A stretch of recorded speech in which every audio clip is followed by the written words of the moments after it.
தற்போது நடைபெற்று வரும் IPL தொடரில் சென்னை அணி எஞ்சியுள்ள ராஜஸ்தான் மற்றும் குஜராத் அணிகளுக்கு இடையேயான போட்டியை டெல்லி அருண்ஜேட்லி மைதானத்தில் விளையாட இருக்கிறது. இந்நிலையில் தோனி கொடுத்த வாக்குறுதி ஒன்று CSK ரசிகர்களை மகிழ்ச்சியில் ஆழ்த்தியுள்ளது.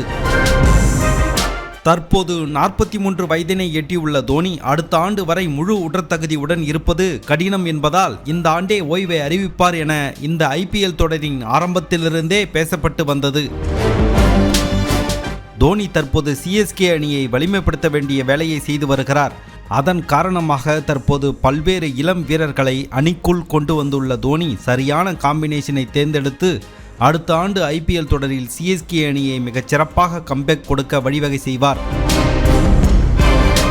அது மட்டுமின்றி ஏற்கனவே தோனி அளித்த பேட்டி ஒன்றில் ஒருநாள் போட்டிகளில் நான் கடைசியாக சொந்த மண்ணில் விளையாடிய போட்டியில் எனது சொந்த ஊரான ராஞ்சியில்தான் கடைசியாக விளையாடியிருந்தேன். அதே போன்று IPL போட்டிகளை பொறுத்தவரை சென்னை சேப்பாக்கம் மைதானத்தில்தான் என்னுடைய கடைசி போட்டியில் விளையாடுவேன். அதன் பின்னர் ஓய்வை அறிவித்து விடுவேன் என்று கூறியிருந்தார்.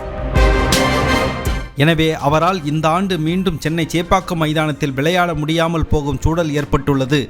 இதனால் நிச்சயம் அடுத்த சீசனில் விளையாடிவிட்டு சென்னை சேப்பாக்கம் மைதானத்திலேயே அவர் கடைசி போட்டியுடன் விடைபெறுவார் என்று CSK ரசிகர்கள் நம்பிக்கை தெரிவித்துள்ளனர்.